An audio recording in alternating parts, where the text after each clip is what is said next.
So pretty wild day yesterday.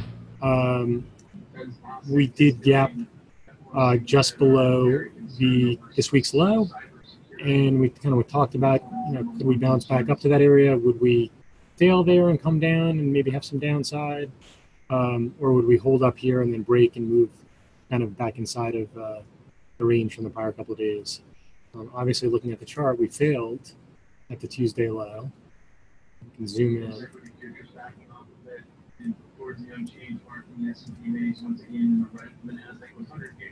There was some buying right on the open at 267 and a half. Like right in the open, we retested, we broke to the upside, so there was a good long trade there. Then we very quickly got back down below 268, and then the bar that took us through the support was the beginning of a pretty big down move.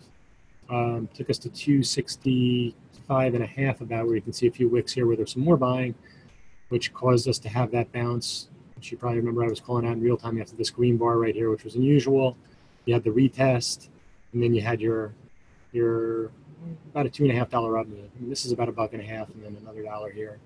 Then at the end of the day, it wasn't until after 3 o'clock when we got below 266 that I was like, this is pretty ugly. We might get one of those close at the low and then go lower in the after hours type situations.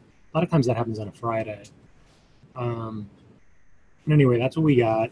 The after hours, we went even lower because the China announcements came out about them possibly retaliating with some tariffs of their own, which took us to 262.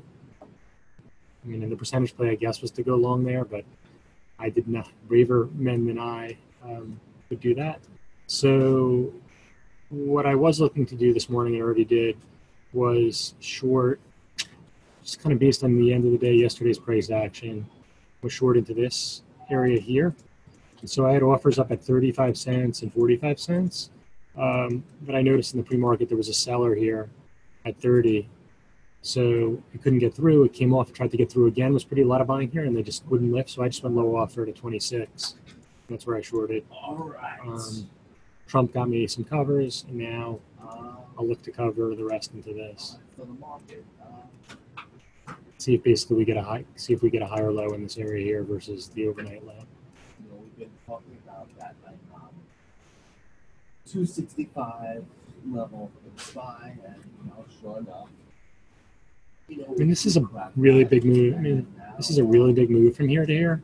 So even if you retraced 40% of that, that's right here.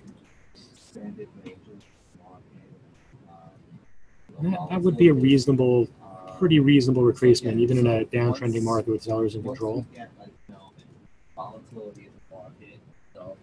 So again, however this plays out, whether we go down and test the higher low here, whether we go to the lows, whatever the case may be, if we do eventually get above 264.50 and hold and break to the upside, I'm looking to play a move back up into here. So that's going to be primarily playbook by the UBXY. We're somewhat oversold, so I do think that the value, so to speak, will be like on the upside, but that doesn't mean anything. We could sell off all day, and get ahead. So, but even though the market. So this is kind of my starting spot for trading the VXX today. Obviously, you can see in the pre-market it got to 46 when the SPY was topping out. So that's the first area to watch. Did I put that on the sheet? Yeah. So that's the first support. If the market actually rallies, I put 45.40. It's probably more like, I could say 45.40. It's a little bit lower than that. And then 45. The pre-market high this morning was 264.30. So these are areas like kind of if the market rallies above the pre-market high. And if we start coming off, this is the first spot, 47. Did I put that on the sheet? Yep, 47.50 and 48. The one thing I'll say is, I might just traded more VIX more than SPY today, is there's just more liquidity, tighter spread. The fees are like much less. and it moves, you know, almost as much, not quite as much, but it went from 44 to 47.80. So about 80% moves about 80% of the size of the SPYs, probably half the cost of trading it with more liquidity. So it's definitely worth it. Some people had really good days on it yesterday. Looks like the SPYs caught a little bit of a dip. Let's take a look at IWM. Just because it's like, so much. I feel like, at some point this thing is going to have like, massive tank in it. So it got to 52 yesterday, which definitely has been longer term area of interest. 150, 165 to 162. It did have a couple of days where it broke below before it came in, moved sideways, and got right back above. But that's, if the market starts tanking again today, that's kind of the spot. That's where it was earlier in the pre-market, 152.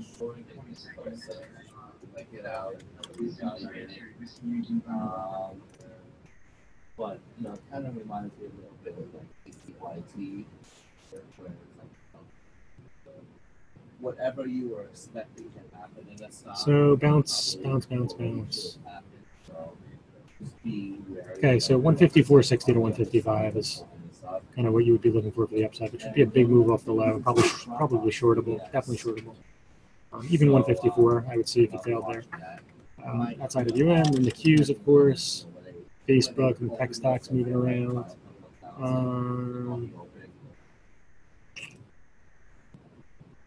So that took out this support area, which is 162.50. It's a kind of a stupid. This will tell you how weak it is, actually. I mean, if it's actually holding below this area here, this low, 162.30, that's where it is right now in the pre-market. Above that, it's 163.75, let's call it.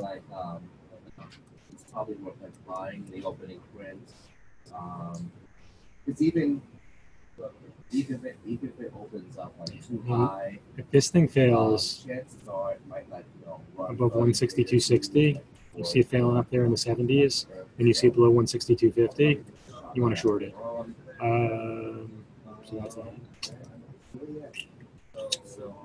And then I feel more constructive. Let's look for a bullish case.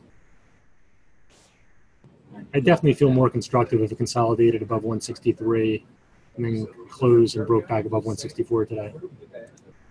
Usually Tommy posts it, all the IPO info. Just before I forget, Dropbox is, I rarely trade IPOs. I only trade like the hottest hot IPOs. It's usually a couple a year. Dropbox is today, and so this is a hot one. So I will be involved on the long side. I don't know if we can locate shares to trade it on the short side. I'll check, but obviously long side first, and then we'll kind of see. Probably we'll start trading around 11 a.m. Symbol is DPX. What is it, Kev? DPX? Dropbox? I think it's DPX. All right, Nike. So Nike, they crushed the earnings per share numbers. It was on really good margins. It's like the opposite of GES the other day. You can see some wild moves here in March. It was up at 70, went all the way down to 64. I don't think these numbers are too good, I think, for it to sell the new situation where it goes all the way back down to there, but maybe you get something where it comes into here. Hopefully the market will tank and give us an opportunity to buy this cheap. This is a good example of markets short-term oversold. If market's tanking and that helps this go down. Now, sometimes, like we saw yesterday in GES, something has really good news and the market's doing its thing. People are so focused on the thing that has the news, that's going to dictate the flows and will overwhelm any market flows into particular stock. Meaning, if the SPY is going down, Nike's decent part of the SPYs that's being sold, NKE is going to be being sold on that, but the fresh earnings buyers should absorb that. Well, now I'm thinking out loud. NKE is a much bigger part of the SPY and other ETFs than GES is, so it could have a little bit more impact. So it had no impact on GES, so it could have some on Nike. So far, It is $2 off the high, after hours high. It's still up $2.50. So, I mean, yeah, for me, a flush down closer to $66, then play it. See what happens. Does it get to 67? Does it slice through and get back above 67.5 at some point? If it does, and it's consolidating above 67.5, you're playing it for that after hours high. If it's holding below 66, it's going to be a tricky long. So at that point, people will start to be thinking about gap fill. GES, as I mentioned, this was super strong yesterday, even though the market was tanking. Just pure strength. Right on first move on the open, took out the after hours high. If we go to the 2-minute, we probably can see there was a couple of spots where you could get involved. People put it in the chat, which was nice. The first one was after it started to consolidate above 19. First of all, it failed at 1950 originally, which is, if you shorted into this on the first move, I would not blame you, because usually in the first move you'll get a pullback closer to 19. In this case, it was so strong, you couldn't even get to $19. It wicked a couple times to 19.11. And it looks like the buyer really spent the first hour or so at 19.20. So if you were buying at 19.20 against 19, that was a pretty good play. And then your confirmation was when it started to hold above 1950. So 1950, and this higher low, consolidated here, broke above. This is just, I mean, pure strength. It's just holding higher and higher and higher. It's not a short. So first spot to look at it is 1950. And if it flushes through there, closer to the 1920 where they're accumulating yesterday. Yeah, so we can definitely look at MU.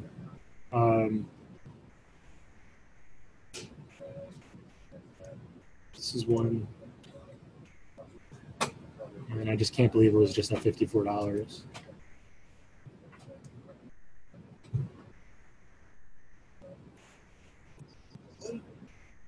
And this is a stock that could go to like $70, $80 just to get. I see somebody, Wells Fargo, raise their target to 70 from 54.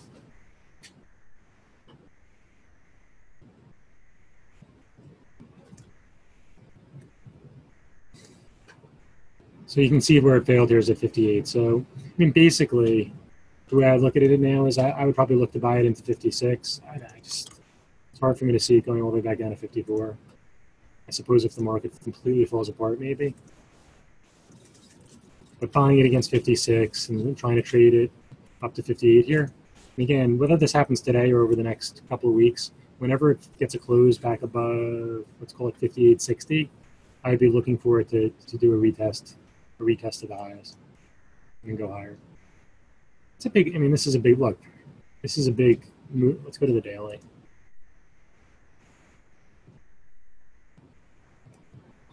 So if we look at it in terms of just the trend, you can make the argument it could take a couple of months of consolidation here in the mid to high 50s, kind of catch up to this shallower trend.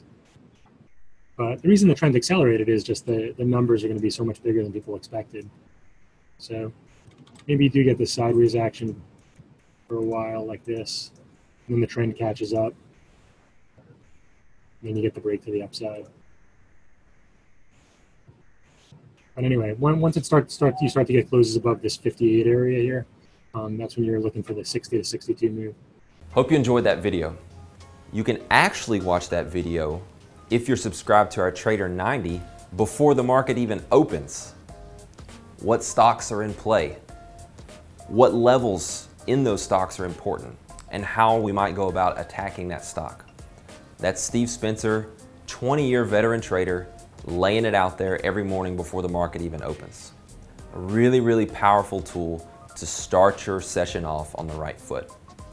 So right now we're offering a trial that you can take advantage of to access this meeting and other meetings throughout the day. We have a meeting at 11 a.m. Eastern where you can sit down with Mike Bellafiore and listen to him talk about what's going on during the morning session, what stocks were in play, what the best trade opportunities were, as well as maybe some things that we're looking at heading into the afternoon session. So I really encourage you to take advantage of that trial.